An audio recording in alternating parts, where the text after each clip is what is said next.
So, ayun. Si Mother Eden, hindi daw mahilig maglakaw-lakaw o lumabas-labas. Nasa bahay lang lagi ito. Lalabas lang ito pag mayayaya at hindi naman lumalayo. Doon lang sa tindahan ng candy o minsan kadalasan ng trip nila nagmo-mall sila. Diba? Wala, hindi ito umiinom. Hindi ito nagsusugal. Pero, naninigarilyo. At dahil hindi siya umiinom, hindi siya papayag na yung lalaki ay umiinom sa labas. Kung iinom ito, doon sa loob ng bahay nila. Okay, kala ko ba wala kang mga kondisyon? Sabi mo kanina.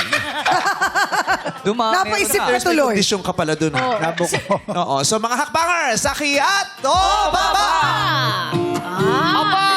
Naku, tsaka yung bumaba kanina, napaakyat na yun. Napaakyat na. Natin yung umakyat na si Sir Eddie. Bakit po kayo napaakyat bigla? Dahil naninigarilyo din siya, para may share siya ng lighter. Meron siyang bagay na pabor sa akin. Ano po yung pabor sa inyo? Yung hindi siya umalis ng bahay. Hindi lumalabas taong masyado ng bahay. bahay. Paano po yung nagyoyosi? Okay lang po ba sa inyo yun? Ay matatanggal sa akin pag ako kasama niya. Matatanggal niyo po. Paano yun yung i-convince na itigil na ang paninigarilyo? Walang idudulot ng mabuti sigarilyo eh. Pag-uusapan niyo. Karanasan ko yan sa asawa ko. Nung nakumpay ng asawa ko sa ICU.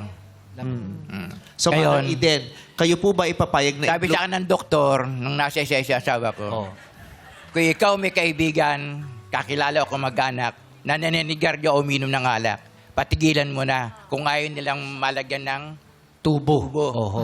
Yun. So Mother Eden, kayo po ba ay papayag na ma-impluensya nga? Kasi- Kasi hindi pa siya tapos eh. Hindi pa tapos. Sige po, tuloy niyo po, Kuya Eddie. Ano po yun, Kuya? Nakalimutan ko na. Yung lalagyan ng tubo, lalagyan ng tubo Ay, kamo nyo. Tapos ano po Tapos sabi ano ng po? doktor sa inyo? Nakalimutan ko na nga. Kuya Eddie.